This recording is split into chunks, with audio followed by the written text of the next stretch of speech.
وہ سمجھ نہیں آتی ان کو، بس مدح سلطان میں مدن ہے، سلطان جو ہے اس کی مدح کرنی ہے، سوچتے نہیں ہے کہ بھئی حق کدھر ہے، سچ کدھر ہے، کیونکہ حق کی نشانی یہ ہے کہ وہ باطل کو مٹا دیتا ہے۔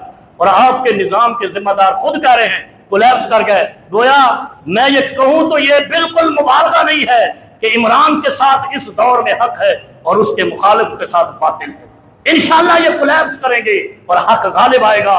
جاء الحق وزهق الباطل ان الباطل کان زہوقا، یہ خدا کا قانون ہے کہ وہ حق کو غالب کرتا ہے اور باطل کو اس کے منہ سے کہلوا دیتا ہے کہ ہم ناکام ہو گئے۔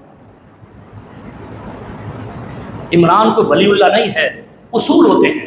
من رآ منکم منکرا فلیغیرہ بیدہ، کلکم راع وکلکم مسئول عن رعیتہ۔ جو اللہ اور اس کے رسول کے قانون کو بغاوت نہیں کرتا وہ حق ہے، عمل کتنا کرتا ہے یہ حشر میں پتہ چلنا ہے، لیکن بغاوت نہیں کرنی خدا اور رسول کے قوانین سے۔